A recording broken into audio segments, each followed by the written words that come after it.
Welcome to साथियों, Pratap classes के YouTube channel पर आपका स्वागत है। तो डेली इंडिया करंट की क्लास में आपका स्वागत है। तो आज है 1 फरवरी 2022। 1 फरवरी के 2022 के जितने भी इंडिया और वर्ल्ड के जो करंट अफेयर्स के क्वेश्चन बन रहे हैं तो आज उनका डिस्कशन करेंगे। पूरा वीडियो ध्यान से देखना और लास्ट में आपसे क्वेश्चन पूछूंगा जिसका जवाब आपको कमेंट बॉक्स में देना होगा। तो सभी विद्यार्थियों को गुड मॉर्निंग, राधे कृष्णा। अगर जो भी विद्यार्थी हमारे इस चैनल पर नए तो हमारे इस चैनल को सब्सक्राइब कर लें, इसके पास लगे बेल आइकन के घंटे को दबा लें ताकि हम जैसे वीडियो अपलोड करें उसका नोटिफिकेशन आप तक पहुंच जाए। वीडियो लाइक शेयर कर देना और पीडीएफ आपको इसकी टेलीग्राम पर प्रताप क्लासेस सर्च करके वहां से आप डाउनलोड कर सकते हो। और मैंने इस वीडियो के डिस्क्रिप्शन में भी टेलीग्राम का लिंक दे दिया है, वहां जाकर भी आप डाउनलोड कर सकते हो। शाम को इसकी पीडीएफ आपको उपलब्ध होती है। पहले इसकी आपको क्विज मिलेगी, उसके बाद में आपको इसकी पीडीएफ उपलब्ध होती है। तो आइए हम बात करते हैं आज शानदार क्वेश्चन की, बहुत ही महत्वपूर्ण क्वेश्चन। हाल ही में ऑस्ट्रेलिया ओपन 2022 में पुरुष एकल का खिताब किसने जीता है? तो ये जीता है राफेल नडाल ने। किसने जीता है? राफेल नडाल ने ऑस्ट्रेलिया ओपन 2022 में पुरुष एकल का खिताब जीता है। तो कल मैंने आपको बताया था इसमें महिला एकल का भी खिताब किसने जीता है? एशले बार्टी ने। किसने? एशले बार्टी ने महिला एकल का खिताब जीता है। और पुरुषों में ऑस्ट्रेलिया ओपन 2022 में पुरुष एकल का खिताब राफेल नडाल ने जीता है। और इसने हराया किसको है? डेनियल मेदवेदेव को हराया है। मुख्य तथ्य हम देखो कि राफेल नडाल कहाँ के हैं? राफेल नडाल स्पेन के, और डेनियल मेदवेदेव कहाँ के हैं? रूस के। इनको हराकर ऑस्ट्रेलिया ओपन 2022 में पुरुष एकल का खिताब जीता है और उनका 21वां ये मेजर खिताब है। ऐसा करने वाले वे पहले पुरुष खिलाड़ी बन गए हैं। तो इन्होंने अभी किसको हराया है? डेनियल मेदवेदेव को हरा दिया है और पुरुष एकल में ये खिताब जीता है। और ये ऐसा करने वाले पहले पुरुष खिलाड़ी बन चुके हैं। तो ये देखो, पुरुष एकल में राफेल नडाल ने खिताब जीत लिया और महिला एकल में एशले बार्टी ने खिताब जीता है। और मिश्रित युगल में भी मैंने आपको बता दिया किसने जीता? क्रिस्टिना म्लादेनोविक और इवान डोडिग ने। तो किसने जीता है मिश्रित युगल? क्रिस्टिना म्लादेनोविक और इवान डोडिग ने। तो ये पुरुष एकल में ध्यान रखना, राफेल नडाल ने मेदवेदेव को हराकर ये खिताब जीता है। और महिला एकल में एशले बार्टी ने और मिश्रित युगल में जीता है क्रिस्टिना म्लादेनोविक और इवान डोडिग ने। तो आने वाले एग्जाम में ये क्वेश्चन आपसे पूछा जा सकता है, तो एग्जाम की दृष्टि से बहुत ही महत्वपूर्ण है। अगला क्वेश्चन देखो, हाल ही में 30 जनवरी को महात्मा गांधी के शहीद दिवस पर कौन सा ये दिवस मनाया गया है, या कौन सी इनकी जो पुण्यतिथि बनाई गई है? तो वो बनाई गई है 74वीं। कौन सी बनाई गई है? 74वीं पुण्यतिथि 30 जनवरी को मनाई गई है, क्योंकि 30 जनवरी 1948 को महात्मा गांधी की मृत्यु हो चुकी थी। और जो नथुराम गोडसे है उन्होंने इनको गोली मारकर इनकी हत्या कर दी। और गांधी जी का जन्म हुआ था 2 अक्टूबर 1869 को इनका जन्म हुआ और 30 जनवरी 1948 को इनकी मृत्यु हुई। तो अभी 30 जनवरी को 74वां इनका दिवस है, शहीद दिवस मनाया गया है। मुख्य तथ्य देखो, शहीद दिवस पर हर साल 30 जनवरी को महात्मा गांधी की याद में मनाया जाता है। और महात्मा गांधी ने जो भारत स्वतंत्रता जो आंदोलन हुआ था उसमें बहुत ही महत्वपूर्ण इन्होंने उनका योगदान था। और इनकी 1948 में नाथूराम गोडसे द्वारा बिड़ला हाउस में गांधी स्मृति में इनकी हत्या कर दी गई। और इस वर्ष राष्ट्र ने क्या है 74वां शहीद दिवस मनाया है। तो इतनी बातें आपको याद रखनी है। अगला क्वेश्चन देखो, हाल ही में फियरलेस गवर्नेंस नामक पुस्तक किसके द्वारा लिखी गई है? तो फियरलेस गवर्नेंस नामक पुस्तक लिखी है किरण बेदी ने। किसने लिखी है?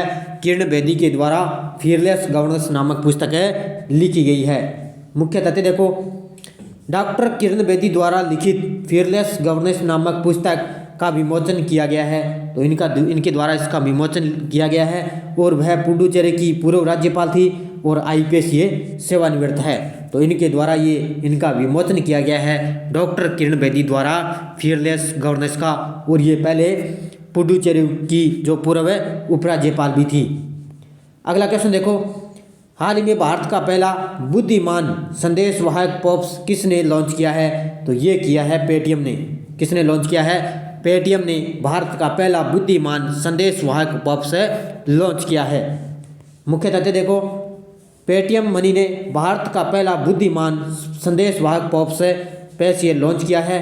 अब पेटीएम की जो सीईओ कौन है पेटीएम मनी के, वो है वरुण श्रीधर। और पेटीएम मनी का मुख्यालय कहाँ पर है, इनका है बेंगलुरु। और इसकी स्थापना कब हुई, 20 सितंबर 2017 को। तो पेटीएम मनी की स्थापना 20 सितंबर 2017 को इसकी स्थापना। और पेटीएम मनी के जो सीईओ है वो है वरुण श्रीधर। और अभी भारत का पहला बुद्धिमान संदेश बॉक्स लॉन्च किया है पेटीएम मनी ने। अगला क्वेश्चन देखो, हाल ही में किस राज्य के दक्षिण मोबुआंग गांव को ओडीएफ प्लस गांव घोषित किया है, तो ये किया है मिजोरम में। अभी मिजोरम राज्य के दक्षिण मोबुआंग गांव को ओडीएफ प्लस गांव घोषित किया गया है। मुख्य तथ्य देखो, मिजोरम के आइजोल, मिजोरम की राजधानी क्या है, आइजोल के जिले एबोक ब्लॉक में दक्षिण मोबुआंग को एक मॉडल ओडीएफ गांव के रूप में इनको घोषित किया गया है। तो अब मिजोरम की राजधानी क्या है, आइजोल। और मिजोरम के वर्तमान में मुख्यमंत्री कौन है, जोरमथंगा। कौन है, जोरमथंगा। और मिजोरम के राज्यपाल कौन है, हरिबाबू कम्मपति। कौन है, हरिबाबू कम्मपति। ये मिजोरम के राज्यपाल हैं। और अभी जो है दक्षिणी मोबुआंग को एक ओडीएफ गांव घोषित किया जा चुका है मिजोरम के आइजोल में। अगला क्वेश्चन देखो, हाल ही में 150 गाँव को उत्कृष्टता के गाँव में बदलने के लिए भारत ने किस देश के साथ समझौता किया है, तो ये किया है इजराइल के साथ। किसके साथ है, इजराइल देश के साथ भारत ने 150 गाँव को उत्कृष्टता के गाँव में बदलने के लिए इजराइल के साथ ये समझौता किया है। मुख्य तथ्य देखो, किसानों को कृषि क्षेत्र में नवीनतम तकनीक अपनाने में मदद करने के लिए भारत सरकार ने देश के 12 राज्यों में 150 उत्कृष्टता के गांव बनाने के लिए इजराइल सरकार के साथ ये हाथ मिलाया है। तो अब इजराइल के वर्तमान में राष्ट्रपति कौन है, इसहाक हर्जोग। और इजराइल की राजधानी क्या है, जेरूसलम। और इजराइल की मुद्रा क्या है, इजरायली स्केल। क्या है, इजरायली स्केल। और इजराइल की राजधानी जेरूसलम। और अभी उत्कृष्टता के गांव बनाने के लिए भारत ने इजराइल सरकार के साथ क्या है, समझौता किया है। अगला क्वेश्चन देखो, हाल ही में कौन सी कंपनी भारतीय एयरटेल में 1.28% हिस्सेदारी के लिए $1 अरब का निवेश करेगी, तो वो है गूगल। किसके साथ है, अभी गूगल कंपनी जो भारतीय एयरटेल से क्या है 1.28% हिस्सेदारी के लिए $1 अरब का निवेश करेगी। मुख्य तथ्य देखो, भारतीय एयरटेल और गूगल ने भारत के डिजिटल पारिस्थितिक तंत्र में के विकास में तेजी लाने के लिए एक दीर्घकालीन साझेदारी समझौते की घोषणा की है। अब गूगल के सीईओ कौन है, सुंदर पिचाई। गूगल की स्थापना कब हुई, 4 सितंबर 1998 को। कब है, 4 सितंबर 1998। और भारतीय एयरटेल के सीईओ कौन है, गोपाल विठल। कौन है, भारतीय एयरटेल के सीईओ गोपाल विठल। और भारतीय एयरटेल की स्थापना 7 जुलाई 1995 को। तो गूगल के सीईओ सुंदर पिचाई और भारतीय एयरटेल के सीईओ गोपाल विठल। अब क्वेश्चन फॉर यू, कल के लिए जो पिछले वीडियो क्वेश्चन देखो, हाल ही में किस राज्य में बैडमिंटन ओपन का पहला संस्करण शुरू हो चुका है, तो वो है उड़ीसा के कटक क्षेत्र में। कहाँ पे, उड़ीसा के कटक क्षेत्र में बैडमिंटन ओपन का पहला संस्करण शुरू हुआ है। तो सभी विद्यार्थियों का कमेंट बॉक्स में जवाब सही था, तो सभी विद्यार्थियों को हार्दिक शुभकामनाएं।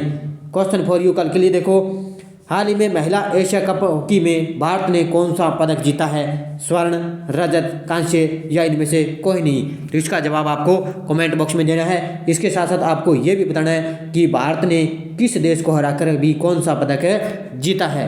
अब आगे हमने एक नई मुहिम शुरू की है नेक्स्ट डोज के द्वारा, ये अपने इसमें चर्चा करेंगे जो इंडिया से ज्योग्राफी से संबंधित है। इसमें आपको कमेंट बॉक्स में जवाब देना है कि भारत में सर्वाधिक वर्षा वाला स्थान कौन सा है। ये एक नई मुहिम के साथ ये हम डेली आपको 3 क्वेश्चन डेली इसमें लेके आएंगे। और ग्रीष्म काल में आने वाले तूफानों को किस राज्य में काल वैसाखी के नाम से जाना जाता है। आगे 3 नंबर और देखो, दक्षिणी पश्चिमी मानसून किस प्रदेश में सर्वप्रथम प्रवेश करता है। तो इन तीनों के जवाब आपको कमेंट बॉक्स में देना है और इस क्वेश्चन फॉर यू का जवाब भी आपको कमेंट बॉक्स में देना है। तो एक कई विद्यार्थियों ने कहा था कि सर जो पीछे कमेंट बॉक्स में भी इंडिया ज्योग्राफी से संबंधित भी क्वेश्चन दिया करो, तो हम इस नेक्स्ट डोज के माध्यम से डेली 3 क्वेश्चन इसका ये जो है अभ्यास करते रहेंगे। तो सारे विद्यार्थी कमेंट बॉक्स में जवाब दिया करो ताकि मेरे को भी पता चल सके कि हमारा जो वीडियो है, जो क्वेश्चन है वो कितने कारागार ये एग्जाम की दृष्टि से होते हैं। तो सारे विद्यार्थी वीडियो को लाइक शेयर कर देना और पीडीएफ आपको इसकी टेलीग्राम पर उपलब्ध होती है। तो टेलीग्राम पर ज्वाइन कर दीजिए, क्योंकि वहाँ पर आपको शाम को 9 बजे जो इसकी क्विज मिलती है उसके बाद में इसकी जो पीडीएफ है वो उपलब्ध होती है। तो इसके बाद में आपको हमारा राजस्थान के भूगोल से संबंधित भी टॉपिक चल रहा है, तो उसमें आपको राजस्थान की जो पशु संपदा है, जो 20वीं पशु गणना के अनुसार, वो मैंने वीडियो आज 9 बजे आपको मिलेगा।